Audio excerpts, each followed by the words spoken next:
This is Vermont Edition. I'm Michaela Lafrac. Today, we are sharing an interview we recorded recently. It's the latest in our occasional series called Vermont Edition at Home. Our team packs up all our recording gear and drives over in this big Vermont public clown car to the house of a notable person in our region, where we record an interview in their favorite space. Okay. Before we dive in, can you talk to me about this telephone? The yellow. It's just, I don't know where we found it, but we just fell in love with it. Today, Gesine Bullock-Prado. She's a pastry chef and baking instructor who's written half a dozen cookbooks. She's also established a baking school called the Sugar Glider Kitchen out of her home in Hartford in the Upper Valley. She hosted a TV show on the Food Network called Baked in Vermont for 2 seasons. The episodes are available online, and they're really fun to watch. Prior to moving to Vermont, she was a lawyer and a film producer in Los Angeles. She worked alongside her sister, the actress Sandra Bullock, to develop and produce movies like Practical Magic and Miss Congeniality. We met Gesine at her home in Hartford, which she shares with her husband Ray and their 3 dogs, who enthusiastically greeted us at the door. She handed out seltzers for our crew and welcomed us into her kitchen. Her home dates back to 1790, but she'd recently redone the kitchen. It's her most used place in the house, after all. It has exposed wooden beams in the ceiling, a shelf for her cookbooks, a state-of-the-art oven, and a big window over the sink facing her garden. She recently got certified as a master gardener through the University of Vermont. If one thing grows and grows well, it can change the mood. Like, just one little sprout can bring so much happiness. Then we cracked our seltzers and sat down at bar stools at her kitchen counter. And with that, here's Gesine Bullock-Prado at home. Thank you so much for inviting us into your home. I feel like all we're going to hear are a pitter-patter of doggy feet. Yes, can you tell us who is accompanying us on this? Well, Ruthie, our eldest, is 13 right next to me. Mm-hmm. And then we have Daisy, who's our baby, who you will hear panting intermittently. Okay, it's not me. We also call her the big blopper. And then we have, because, well, here she comes. And then there's Betty, who's the middle child, who is really a typical middle child. Hey. And our dog lover producer, Andrea, who you might also hear. Yes. Betty will be your favorite. Oh. Betty will be your favorite. I love them all. So you have come on Vermont Edition a number of times over the years, usually around the holidays, and we talk about, hi baby, and we talk about baking, usually. I feel like we've had a lot of pie-based conversations. It's usually all pie. Yeah, because it's usually Thanksgiving. That's all pie. Yep. Yeah. But we've never been to your home, so thank you so much for inviting us into this beautiful space. Can you describe what we are looking at right now for our radio listeners? It's gorgeous here. So this is the main cooking area, I would say. This is actually a cooktop here, even though it doesn't look like it. And everything is here because I wanted the light. Mm. The way it was organized before is the stove was facing a wall, as it is wont to do. And I just think that's horse puckies. I think there's no reason, if you can, I want to see my mama goose and my chickens out there roaming. And I want access to light and garden, and the dogs can go out there, and we hear them now. Hey. Who's Daisy? I think she's trying to show off. Daisy. Oh my goodness, they're showing off. They're excited. Stop it. Look at her. She's insane. Anyway, so I created this space so that I could also film here because of the light. So the light, I'm facing the light, and we can set the cameras and the light, more light there. And just be surrounded by the things that I love. And this home is, you've been renovating it, it's from the 1700s? 1790s, yeah. We've been, we'll never not be keeping up with it, I should say. Because I think so many people have lived here, obviously. It's that old that we are only passing through. So we're going to do our best to keep it alive and make sure it doesn't fall down. So we made sure that the barn stay standing, because in Vermont that's more important than the house. Yes. That was one of the first things that we really did, aside from like fixing the roof and painting. We realized that the barn is from the 1800s, and it's a beautiful barn, but a lot of the sills were rotting, and so our job was, we're not trying to convert it into some living space. We just want to preserve the barn as a living structure in an agricultural state. So that was our priority. And then because this is what I do for life, I bake and cook, that I thought, darn it, I want the space that I want. Yeah. And it was always everything else, and I was like, I want it now. So it was kind of the perfect time to do it. Ah, well, it's a beautiful home. 1790. Is she haunted? Have we sensed a presence? I don't think she is. So it was a tavern, and Free Grace and Jerusha Levitt, who built it and ran it as a tavern. I really think that they were just fun, interesting, a little zany people. And whatever energy that they infuse this house with kind of lives on. There's nothing spooky about it at all. And no one who has stayed here has said that they have felt any presence. I think it's just good. They got people a little tipsy. People slept here when they were tired, and it's all good. I think it's it's a happy place.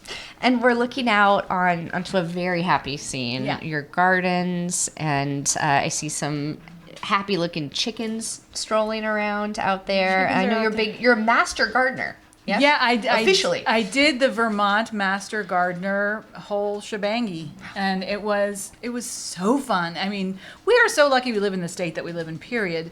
But that is such an amazing program, and to have all these other people. There's so many master gardeners in Vermont. I mean, for as small as we are, we just have a lot of great gardeners, period. But it's just, the program was such a joy, and kind of now I know maybe too much. Like when you see poor Ray and my whole family, they call me grandma, because every plant I want to take a picture of it, and they're like, oh, I know what that is, and they're just like, can we just walk? Do you have to stop every 5 minutes and go, and this and that? It's like, take pictures. It's like, just stop, grandma, just stop. I'm like, okay.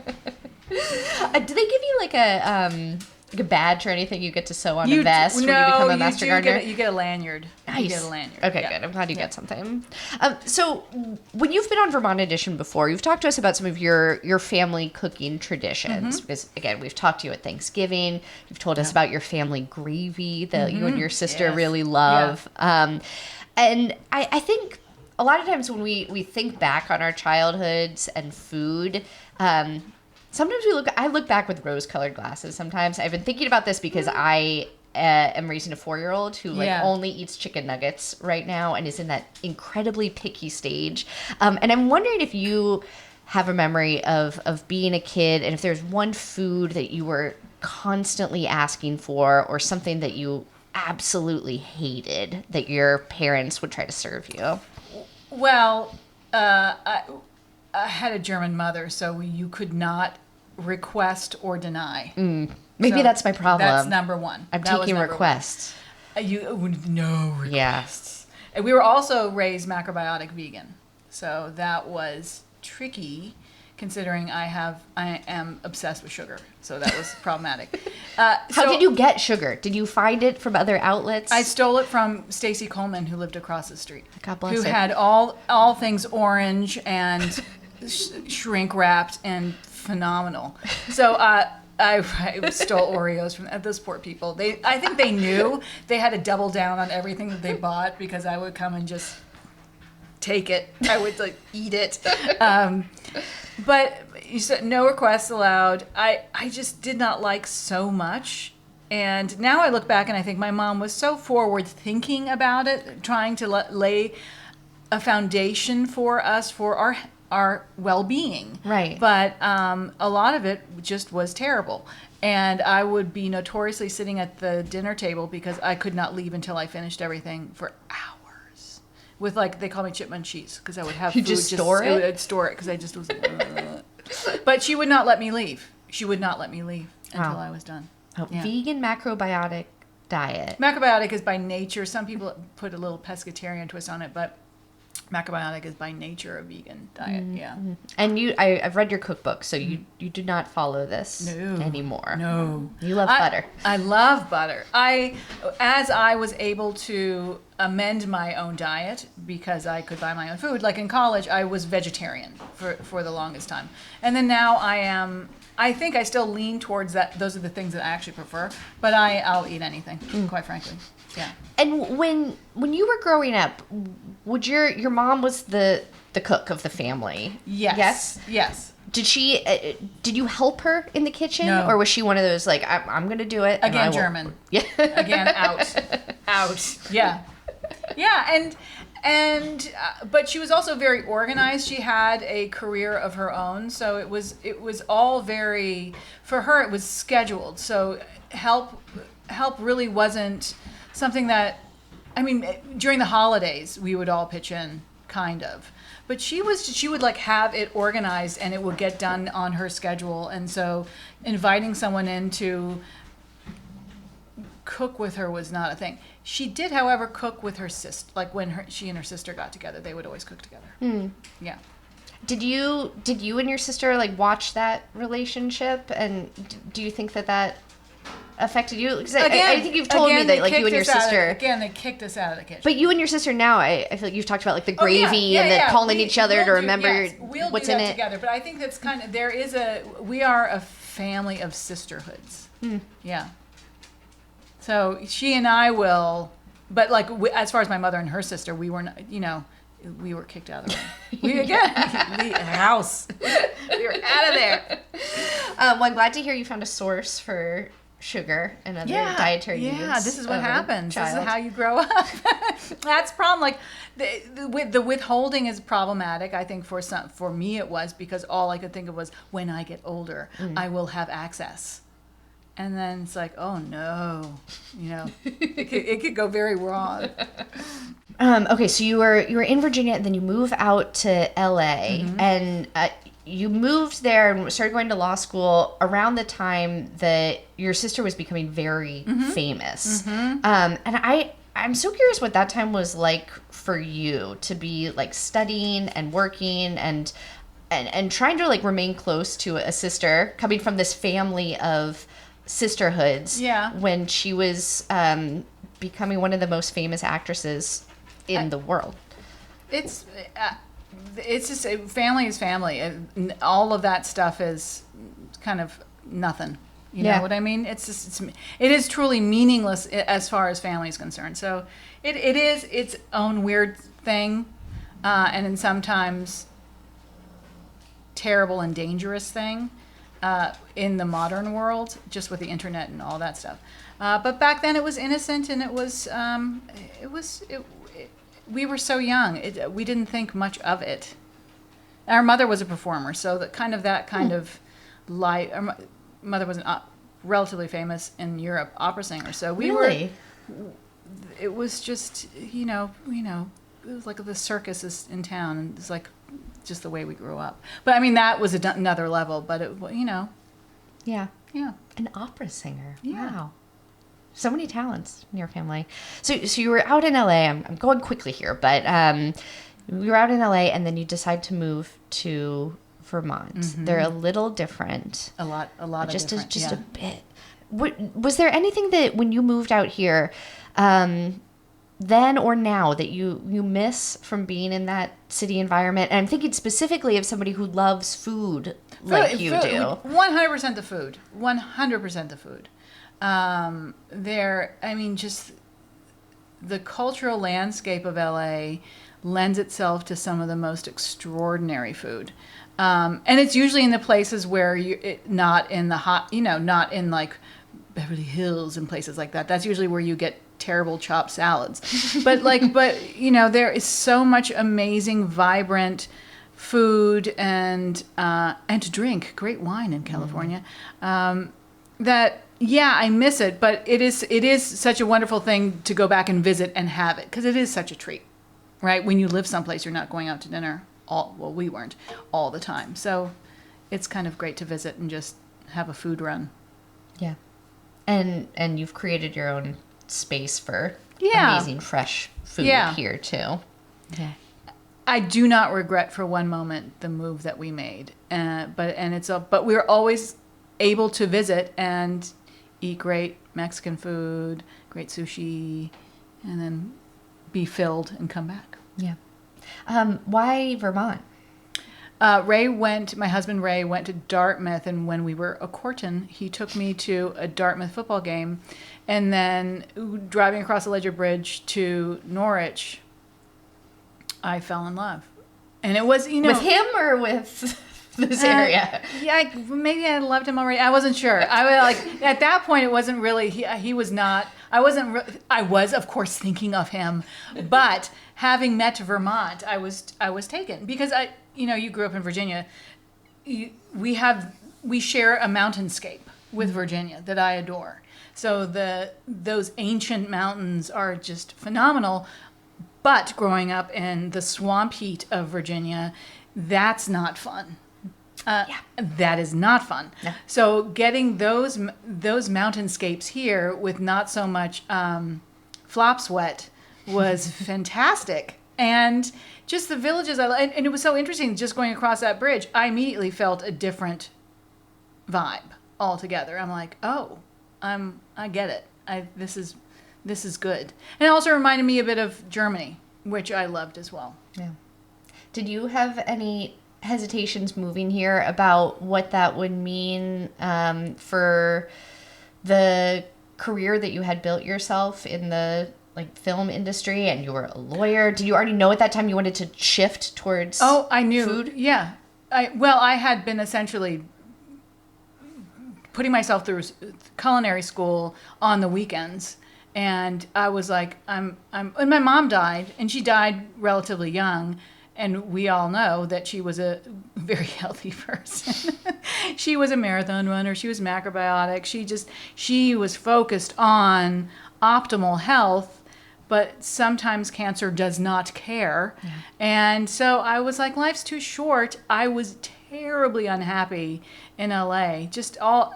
Everything about that part of LA, the industry, I found unappealing to me. I think some people really thrive in it. I just did not. And I wanted something different and something that I felt would, you kind of want to know where to live and what kind of life to lead so that you can become the grown-up that you're supposed to be. And I thought, this is where I need to be. Yeah. Yeah. It's amazing that you were able to know that about yourself. It seems like a world that could be hard to leave behind. Oh, it wasn't hard at all. No. I mean, there's so much that is so when I got to see all the things, and all those things were not appealing to me at all. Yeah. At all. And in fact, I think it can be quite I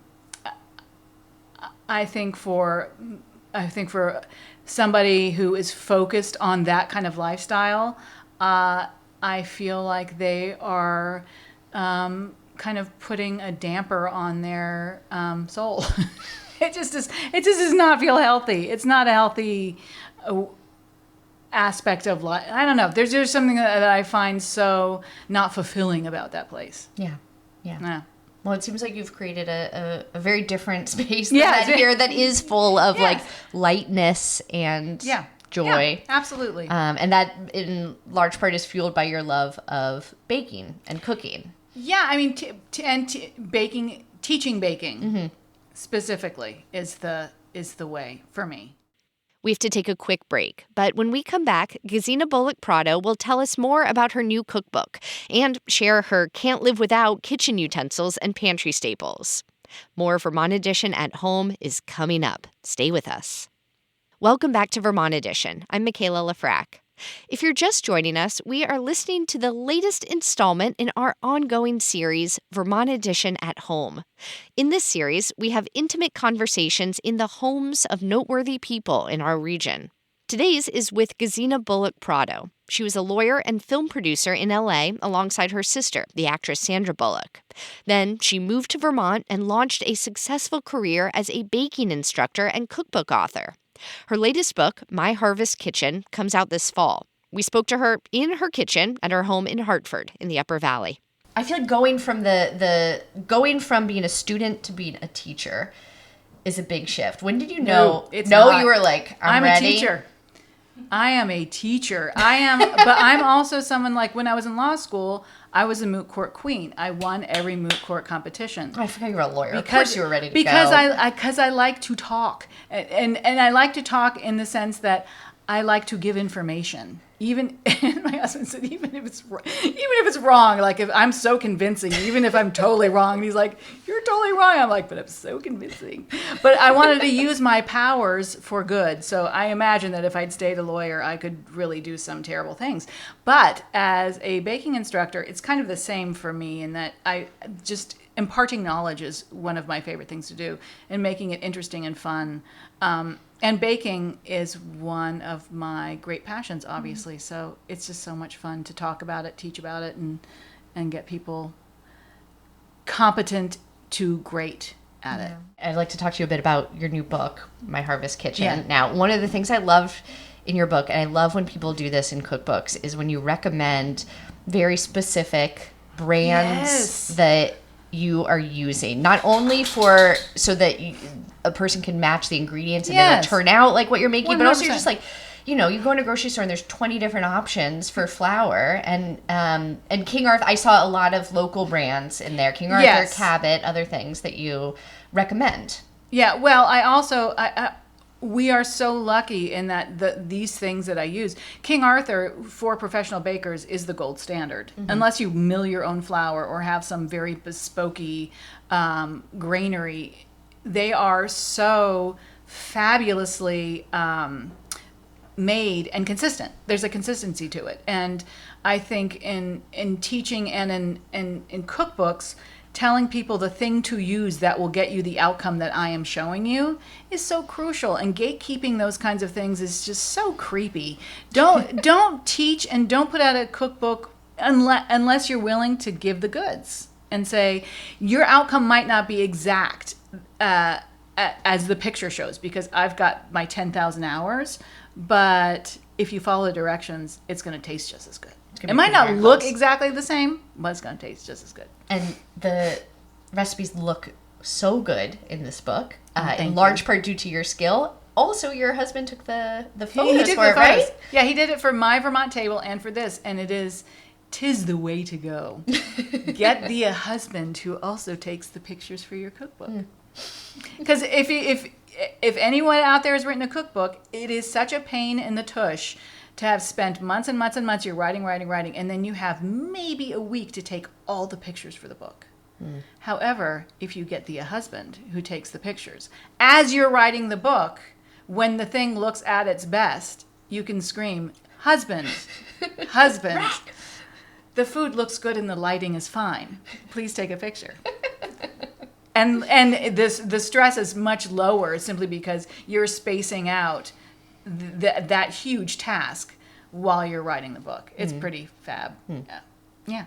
Well, back to your recommendations. I just offhandedly, when I was looking through them, proof that I read them closely, I went to see right before I came here. I just spent $51.25 on dried beans from Rancho Gordo because I was reading. Oh, their beans are so good. In your book about them, and I've like bought random bags, and I was like, I'm just gonna stock up my pantry because that's what you said you did.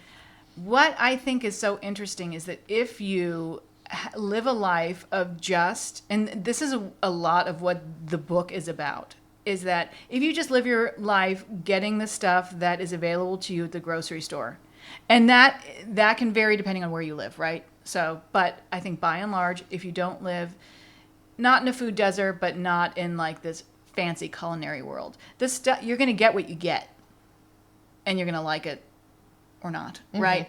But when someone says, "Oh, there's another way," right? There are other ways to either make it or other things that you can use for that bean that you will never have tasted. You don't realize beans can taste that way. Yeah. And I think the same. So my recommendations lean towards those things that this will make your life just happier and better. That if you're going to spend the money, because a lot of those things can be pricey, and it's like, okay, so let's, apples to oranges, some of them. But if you're going to spend the money, get the thing that's going to make your meal just astronomical. And also, if you want to grow things, here are the things that you might want to concentrate on based on the things that you love. Because I don't think you should grow the things that you don't love. So that's why I grow a lot of potatoes. I saw that. One type of potato, too. One type of potato. I love garlic. I love tomatoes. It might be so basic, but I love growing tomatoes, and I love tomatoes. So I'm not going to apologize. But the things that I love and also are very starchy, like I love beans, obviously. I love peas, starchy. And then I love Windsor beans. Fava beans are one of my all-time favorites. Also called broad beans. That they're super delicious, great in salad, and really, really easy to grow. And then onions, I grew Rose de Roscoff onions that are French onions because I wanted to make the onion soup that I think my father would have had when he landed in Normandy and had his first French onion soup. And I thought, I want to taste what he tasted because everything he got in the United States was probably middling to terrible. So I grew the onion. I would have never thought that it was the onion that transformed the taste of that soup, but of course, it's the heart of it. It is, and there are other things too, like the stock is huge, but the care in growing the onion, I mean, you'll never not eat all the onions that you grow because you're growing them for months and months and months and months. But also knowing the journey of the onion and how wonderful that we in Vermont can grow that onion because we're at the same latitude as it's grown in France. I mean, that's magical. It's like, how lucky are we? And it's like, there's some Frenchmen, and they're called Johnny Onion, just so you know, because they used to go across the channel to sell their onions because it was easier to do that than to take the roads to Paris to sell them. So the English called them Johnny Onions because they would have all these Rose de Roscoff onions around their necks, and they would have their striped shirts, and they would sell their l'oignons across the pond. It was so cool. And it's like, I'm going to grow those onions. Those are cool onions. Well, one other element of your new book, My Harvest Kitchen, that I loved was your description of yourself as a half-assed homesteader, which I think you're kind of describing right now. Yes. Of doing what you can in the garden, growing the things you love, but not worrying too much or giving yourself a guilt trip over going to the store to buying some stuff that just makes life easier. And also, winter, what are you going to do? I grow things inside, but come on. But also honoring our amazing farmers. I mean, there are some things that our local farmers simply can do much better than I can. Not that I won't try for fun, but I appreciate when someone does it so beautifully because that work is so hard. But also, I mean, we did a kitchen renovation. So my garden took a hit this year because my focus was literally inward and not outward. And the guilt is real, and the half-acidness was very real this year. And then we had lots of rain, and new critters come around every year. There's a new pest that we must get to know. Yeah. And so those things can be really disheartening, but if one thing grows and grows well, it can change the mood. Like just one little sprout can bring so much happiness.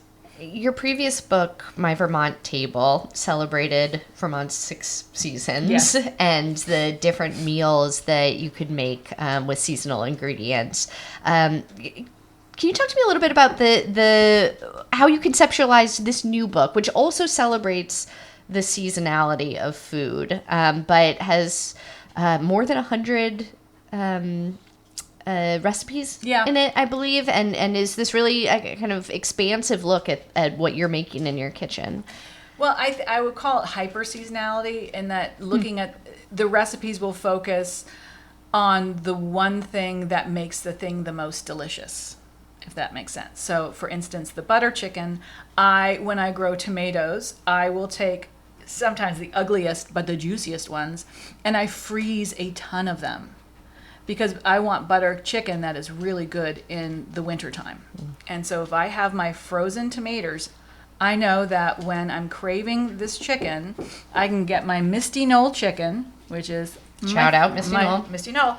And then I will take those lovely tomatoes, I will put them in some warm water, the skin just peels right off, and I'm like looking at these tomatoes that are still so beautiful, even though that they're frozen. And I know, and just texturally, they do change when frozen. But if you start cooking them like with a butter chicken, they are perfect. So that sweetness, their beauty, just infuses it. And you remember the growing season, and you've brought it back. And it's such an easy way to store something that is so special. Just freezing it. I do a lot of canning and jamming and all that stuff, but sometimes freezing is such a delight because, it's so stinking easy. So the book is really about ingredients, when it's worth growing something, when it's worth looking out for something at the grocery store, because the limits that we have on our selections in the grocery store are so sad. Like, there are an infinite variety of tomatoes, yet we are given such a slim selection. Same with cucumbers, same with eggplant. So if this is a thing that you want to explore, we talk about that in the book. Like, these are the things that you might want to try to grow. And these are the recipes that you might want to try once you've grown them. Or if you go to the farmer's market, this is what you're going to look for. And this is the recipe you're going to make when you find it. And also alternatives if you don't. Like, you don't have to use the Rose de Roscoff onion. I give you... I kind of hybridize it that these are the 3 kinds of onions that you can use to get the taste of that one. Wow. So it's about really loving food and the ingredients that go into making them. And a lot of it is very seasonal, but you can take the season out of it by like freezing your really good tomatoes.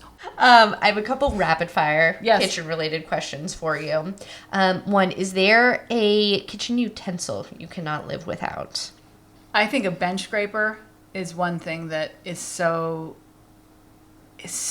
great for, you can chop things, you can obviously scrape your bench with it, but you can use it in so many handy ways that aren't just the thing that you see on the tin. Have you ever been tempted by or seduced by one of those utensils that you can only use for like one specific thing, like chopping an avocado or pouring some specific fruit? I think all of those are rubbish. Like the avocado one. I mean, you're going to slice your hand open one way or the other, whether you've got that or not. But I like a spätzle maker, because I've got 2 different spätzle. Like, I make that enough that I have multiple spätzle makers. That's all they do. But I have at least 3 different types of them. Is there one feel-good food that you wish you could eat unlimited amounts of, but will destroy you if you overindulge? Oh, I love ice cream. I really love ice cream. Yeah. Yeah. Flavor? It really depends on my mood. I really like Ben & Jerry's mint cookie. Yes. And the other good thing about it is that Ray hates chocolate and mint, so it's all mine. Last one. Dream dinner party guest, and what would you serve them?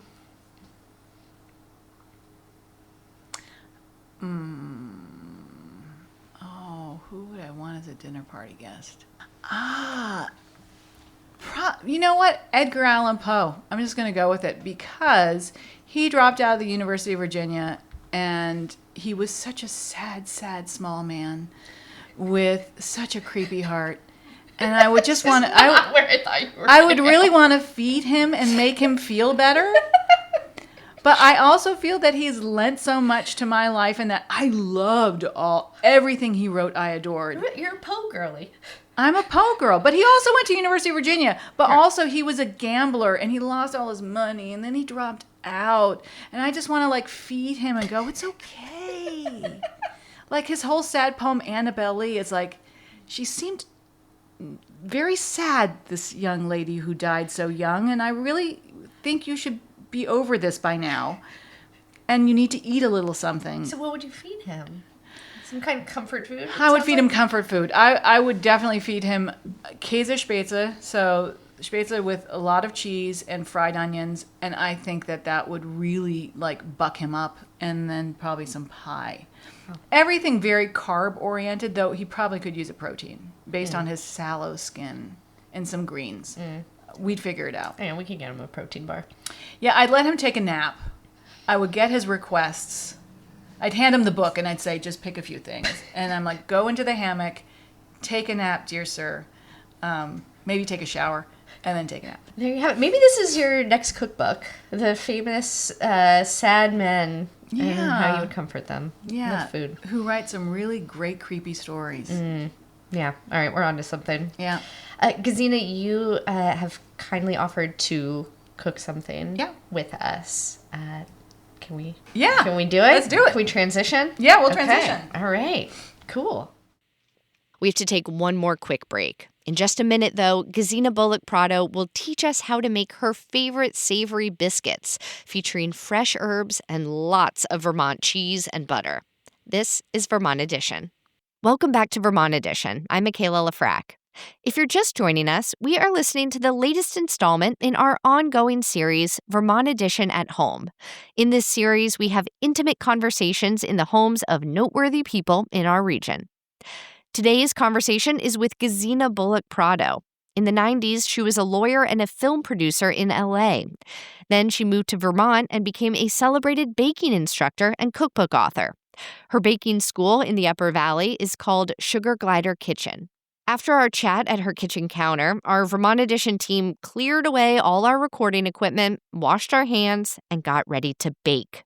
Gesine had offered to show us how to make cheddar and chive biscuits using a recipe from her new cookbook, My Harvest Kitchen. She wiped off the counters and, like the true TV and film professional that she is, brought out beautiful bowls of pre-measured ingredients like flour, butter from Vermont Creamery, and shredded Cabot cheese. All right, what are we making today? We're going to make biscuits in my way. So very flaky. Okay. Very tall. And I have some very Vermont ingredients. So we have the flour, King Arthur, and then there's leavening in baking powder and in baking soda, and some sugar and some salt in there, all weighed out, always weighed out. Always weighed out. Okay. And then the butter is Vermont Creamery butter, because it's cultured, high in fat, and lovely. And it's super cold straight from the refrigerator, and it's cubed. So the extra fat makes extra good. There's slightly higher butter fat content than just what you would consider like American butters, but it's also got such a great flavor because it's cultured. So that slight fermentation makes it just, fabulous. I already have a question for you. Yeah. Baking powder and baking soda. Yes. One of them or both of them can go bad, or can They can lose their efficacy. Power? They can lose their efficacy. Yes. Okay. It's ready to go. So I'm just tossing the flour and the butter together to coat the butter in the flour. And then I'm going to use, and you're going to do it too. So use your tips of your fingers. So this is called the biscuit method. Okay. Where you're using the tips of your fingers to combine the flour and the butter. And what you're doing, you've got to make sure that the butter is really cold, because if it's warm and it starts melting, then the water is going to start creating gluten in the flour too early. So all we're trying to do at this point is we're coating some of the flour in fat. And I call fat the Spanx of flour, because what it does is it surrounds it. So when you end up adding the liquid in there, some of that flour cannot produce gluten. So you end up with a more tender product. It's magic. It really is magic. Okay. But you have to make sure that that butter is cold, because if it's melting, there is water in butter, and water produces gluten. So you can start producing gluten too soon. So the whole point of this is keeping it cold. Same is true for pie crust. People make terrible pie crust because they overwork the dough. They add too much water. They don't have cold ingredients for that. Do you ever go so far as to put your materials in the freezer before you use them? Or is that not necessary if you're working fast enough? If your butter's cold. If on a warm day, sure. Why not? Keep it cold. I mean, you don't want to it's like flour, if it's not in a really tight container in the fridge or the freezer, can start absorbing some of the moisture. But you can put it in a really tight container and do that. But in this case, I had this bowl in the refrigerator for that very reason. So that everything stayed super cold. And then the butter was on its own super cold. The sour cream and the sour cream cabbage. Come on. We got to use all the good stuff. Got it. So, and then you just go through, and it is a relative relatively big amount of butter, and that makes it better. But what we're trying to do is pepper all of this dough with the butter so that when we end up rolling it out, we have layers and layers and layers of butter that makes super flaky stuff. And it has to be cold for it to be flaky. So now it's going to look a little smaller, like pea-sized pieces are perfect. And once in a while, I'll toss it just to see if I did not get one, because you just want to smush it. And you use the tips of your fingers to do that. And if you've got warm hands, you're going to want to put it under some cold water. Mm-hmm. So this is looking great. So this is distributed, and you can see that the pieces are a little smaller. Yeah. And the flour will start almost looking buttery yellow because some of it is coated in the fat. But it should feel cool and dry. It shouldn't feel wet at all at this point. Now I'm going to add the cheese. Cabot, seriously sharp.